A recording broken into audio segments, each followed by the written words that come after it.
नमस्कार साथियों, स्वागत है आप सभी का इतिहास एकेडमी में। और स्वागत है बच्चों आप सभी का आज की महत्वपूर्ण क्लास के अंदर। प्यारे बच्चों, आज हम पढ़ने वाले हैं बलबन का राजत्व सिद्धांत। बलबन के राजत्व सिद्धांत से अक्सर परीक्षाओं में प्रश्न पूछे जाते हैं, चाहे परीक्षा नेट की हो, पीजीटी की या असिस्टेंट प्रोफेसर की। हर परीक्षा में दोस्तों बलबन के राजत्व सिद्धांत से क्वेश्चंस जरूर आते हैं। बलबन द्वारा अपने दरबार में लागू की गई परंपराओं से लेकर क्वेश्चंस जरूर आते हैं। तो दोस्तों आज हम बलबन के राजत्व सिद्धांत के बारे में पढ़ने वाले हैं, पूरा डिटेल से पढ़ेंगे। और बलबन के राजत्व सिद्धांत से अगर क्वेश्चन पूछा गया तो इस क्लास से बाहर नहीं जाएगा। तो देखिए दोस्तों, आज हम शुरू करते हैं बलबन के राजत्व सिद्धांत को जानना। सबसे पहले आप ये जानिए कि आखिरकार बलबन को राजत्व सिद्धांत लागू करने की क्या आवश्यकता महसूस हुई। जैसा कि हम जानते हैं कि बलबन का जो राजत्व है वो प्रतिष्ठा, न्याय पर आधारित था। वह दरबारी शानो शौकत और स्वयं को ऊंचे वंशज जैसे कि अफरेसियाब के वंशज के रूप में दर्शाता था। तो प्यारे बच्चों, बलबन को आखिरकार बलबन को राजत्व निर्धारित करने की क्या आवश्यकता महसूस हुई और उसने सम्राट के पद की प्रतिष्ठा को पुनः स्थापित क्यों किया। तो देखिए, इसके पीछे एक कारण है। हम पढ़ते हैं कि रजिया सुल्तान के पश्चात जो है बहराम शाह गद्दी पर बैठता है। और प्यारे बच्चों, बहराम शाह को गद्दी पर इस शर्त पर बिठाया जाता है कि वह केवल नाम मात्र का ही क्या रहेगा, सुल्तान रहेगा। सारी शक्तियां जो है वह नायब ए ममलिकात के पास में रहने वाली है। और नायब ए ममलिकात पद का जो सृजन होता है वह बहराम शाह के समय में होता है। अब प्यारे बच्चों, नायब ए ममलिकात पद का जो है वो प्रतिष्ठा उसकी काफ़ी ज़्यादा बढ़ जाती है। सुल्तान की प्रतिष्ठा धीरे धीरे धूमिल होने लगती है। वहीं एक तरफ तुर्कान चिहलगानी के अंदर जो योग्य सरदार थे वे भी बलबन से ईर्ष्या करते हैं। और बलबन भी बहुत सारे तुर्कान चिहलगानी के सदस्यों से ईर्ष्या करता है, उनका कत्लेआम करवाता है, उन्हें मरवाता है।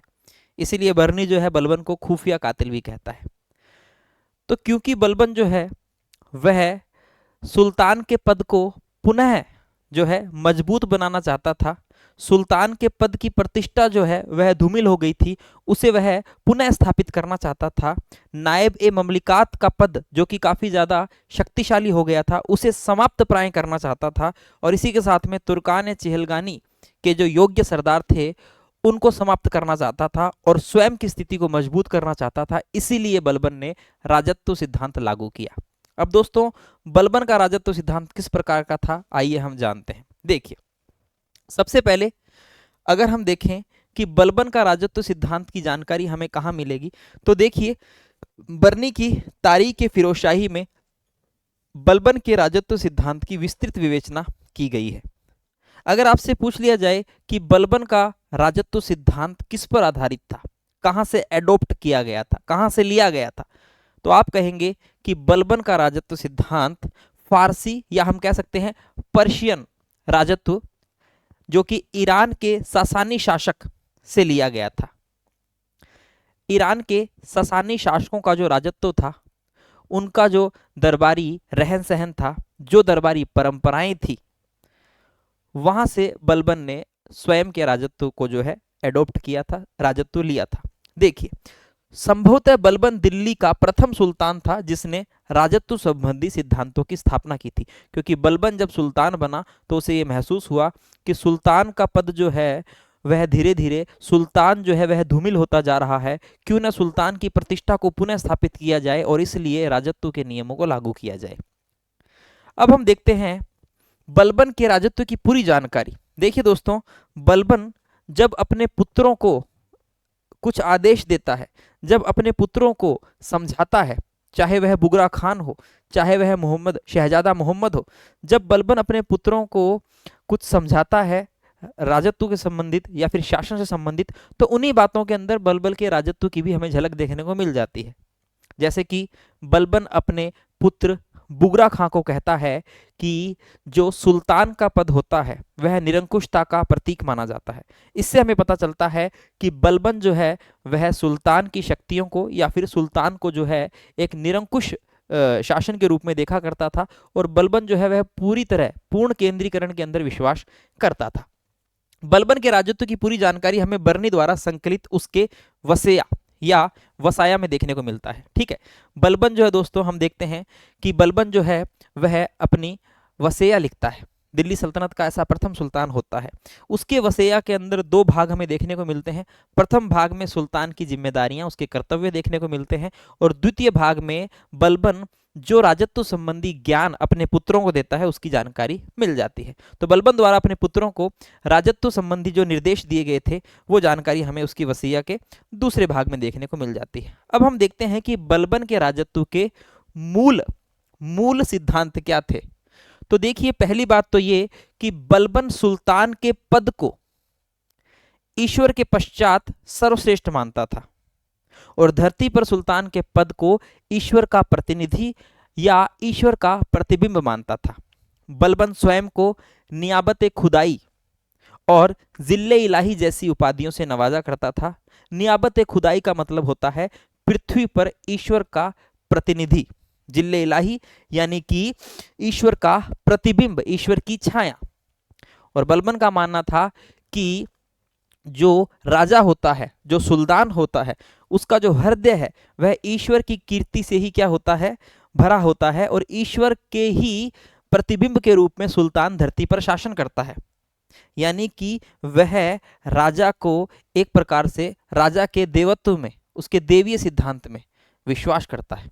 ठीक है, तो हम देख रहे हैं कि बलबन जो है नियाबत खुदाई और जिल्ले इलाही जैसी जो है उपाधियां यहां पर धारण करता है। सुल्तान का पद ईश्वर द्वारा प्रदान किया जाता है, इसलिए जनसाधारण को उसके कार्यों की आलोचना करने का अधिकार नहीं है। यानी कि सुल्तान जो है वह एक प्रकार से निरंकुश है, ईश्वर के द्वारा उसका पद दिया गया है, और आम जनता जो है वह सुल्तान के आज्ञा का अवहेलना या आज्ञा की अवहेलना नहीं कर सकती है, उसे उसकी आज्ञा का पालन करना चाहिए। अक्सर बलबन जो है वो जनसाधारण से दूर ही रहा करता था। वह कहा करता था कि यदि राजत्व को जनसाधारण के मध्य से या जनसाधारण के समीप लेके जाया जाएगा तो राजत्व जो है उसका हम कह सकते हैं राजत्व जो है वो नष्ट हो जाएगा। और ऐसा बर्नी भी लिखता है कि वह अपने बादशाहत के अंदर, अपने शासनकाल में आम लोगों से दूर रहता है और निम्न कुल के लोगों से जो उसको नफरत रहती है। अक्सर बलबन कहा भी करता था कि जब भी मैं किसी निम्न कुल के व्यक्ति को देखता हूं तो उसकी नसें जो है वो क्रोध से भर जाती है, उसके हाथ जो है वह स्वतः ही तलवार पर चले जाते हैं। ठीक है, तो यहां पर बलबन मानता है कि सुल्तान का पद ईश्वर द्वारा दिया गया है। ठीक है, और इसलिए जनसाधारण जो है वह सुल्तान के आज्ञा की अवहेलना नहीं कर सकती, उन्हें आज्ञा का पालन करना जरूरी है। बलबन ने ईश्वर, शासक और जनता के बीच त्रिपक्षीय संबंध को राज्य का आधार बनाने का प्रयास किया। यानी कि सबसे ऊपर ईश्वर है और ईश्वर की ही छाया पृथ्वी पर सुल्तान है, और सुल्तान के नीचे उसकी जनता है, जिन जनता को सुल्तान की बातें माननी पड़ती थी। बलबन ने अपने पुत्र बुगरा खां के समक्ष राजत्व की व्याख्या करते हुए कहा था कि राजा का हृदय ईश्वर की कीर्ति को प्रतिबिंबित करता है। राजा का जो हृदय है वह ईश्वर का ही क्या है, एक प्रतिरूप है, प्रतिबिंब है। राजा में देवत्व का अंश होता है और उसकी समानता कोई नहीं कर सकता। यानी कि स्वयं को अन्य इंसानों से जो है श्रेष्ठ दिखाने का यहां पर प्रयास किया जा रहा है। आगे देखिए, बलबन का राजत्व लोह एवं रक्त की नीति तथा प्रतिष्ठा, शक्ति और न्याय पर आधारित था। बलबन जो है वह लोहे की तरह सख्त कानूनों को लागू करता था, और दोस्तों यदि उसके द्वारा लागू किए गए कानून की कोई अवहेलना करता था तो रक्त बहाता था। बलबन ने गुप्त रूप से और दरबार के अंदर बहुत सारा रक्त बहाया है, इसी वजह से बर्नी उसे खुफिया कातिल भी कहता है। याद रखिएगा, अक्सर एग्जाम में पूछ लिया जाता है। बलबन ने अपने पुत्र बुगरा खां से कहा था कि सुल्तान का पद निरंकुशता का सजीव प्रतीक है। बलबन जो है वह बंगाल में तुगरिल खां के विद्रोह को दबाने के लिए जाता है, अपने पुत्र बुगरा खां को भी ले जाता है। तुगरिल खां को जो है वह वध कर दिया जाता है और बुगरा खां को बंगाल में लखनौती में जो है इक्तेदार नियुक्त कर दिया जाता है। और जब वह बुगरा खां को इक्तेदार नियुक्त करता है तो उसे समझाता है कि दिल्ली के प्रति निष्ठा रखना, चाहे शासक कोई भी हो, और सुल्तान का जो पद है वो निरंकुशता का सजीव प्रतीक है। ये बात वह अपने पुत्र को समझाता है, जिसमें बलबन के राजत्व की झलक हमें देखने को मिलती है। वह सिक्कों पर दिवंगत खलीफा मुंतसिम का नाम अंकित करवाता है और मस्जिदों में खुतबे में उनका नाम भी पढ़ा जाता है। ठीक है, वह स्वयं को खलीफा का सहायक कहता है, जैसा कि गढ़ मुक्तेश्वर की मस्जिद की दीवारों पर हमें देखने को मिलता है। बहुत इंपॉर्टेंट है दोस्तों, याद रखिएगा। गढ़ मुक्तेश्वर की दीवारों पर बलबन को खलीफा का सहायक घोषित किया गया है। वह अपने राजनीतिक आदर्श के लिए फारस के पौराणिक वीरों से प्रेरणा लेता है। हम देखते हैं कि बलबन ने अपनी प्रतिष्ठा में वृद्धि करने के लिए क्या किया। स्वयं की वंशावली को फिरदौसी के शाहनामा में वर्णित वीर योद्धा अफरासियाब से जोड़ा। ठीक है, अफरासियाब से स्वयं की वंशावली को वह जोड़ता है तथा संजर जो कि इस्लाम का नायक है उसे अपना पथ प्रदर्शक घोषित करता है। और दोस्तों स्वयं को उच्च कुल का दिखाने का प्रयास करता है और निम्न कुल से नफरत करता है। यहां पर सैयद अशरफ जहांगीर शमसानी के द्वारा एक बात बताई जाती है कि बलबन ने समस्त अधिकारियों और सरकारी कर्मचारियों के परिवारों के वंश की जांच करवाई थी और लगभग ऐसे 30 अधिकारियों को जो है सेवा से हटा दिया था जो निम्न कुल से संबंधित थे। 30 अधिकारियों को हटाया जो उच्च कुल के नहीं थे या निम्न कुल के थे। बर्नी लिखता है कि एक भारतीय व्यापारी फक्र बावनी के लाख प्रयत्न के बावजूद बलबन ने उससे मिलने से मना कर दिया, जबकि यह व्यापारी अपनी संपूर्ण संपत्ति बलबन के नाम करना चाहता था, लेकिन वह उससे नहीं मिला। और ऐसे ही अमरोहा में ख्वाजा पद पर नियुक्त निम्न कुल के कमान मेहयार की नियुक्ति उसने अस्वीकार कर दी थी क्योंकि वह निम्न कुल का था। तो इस प्रकार वह निम्न कुल से घृणा करता था। उसने तुर्की नस्लवाद की नीति अपनाई तथा स्वयं को तुर्की कुलीनों के रक्षक के रूप में पेश किया। यहां पर एक बहुत ही महत्वपूर्ण कथन है जो बलबन को लेकर अक्सर परीक्षाओं में पूछा जाता है कि यह कथन किसका है कि जब मैं किसी तुच्छ परिवार वाला व्यक्ति देखता हूं तो मेरे शरीर की प्रत्येक नस क्रोध से फड़क उठती है, आंखें जलने लगती है और गुस्से से हाथ तलवार पर जा पड़ता है। तो दोस्तों यह जो कथन है यह बलबन के बारे में ही है जो कि बलबन के राजत्व को भी दर्शाता है। बलबन ने अपने दरबार में दिखावटी मर्यादा और प्रतिष्ठा को स्थापित किया और उसे ही अपना आधार बनाया। संपूर्ण शासनकाल में जनसाधारण के संपर्क से वह दूर रहता है। जैसा कि मैंने आपको बताया कि उसका मानना था कि राजत्व को यदि जनता के निकट लाया जाएगा तो राजत्व नष्ट हो जाएगा। बर्नी ने भी लिखा है कि अपनी 40 वर्षों की खानी और बादशाहत में उसने कभी बाजार के लोगों, संगीतकारों एवं विदूषकों से बातचीत तक नहीं की थी। अपने आप को जनसाधारण से वह अलग रखता था।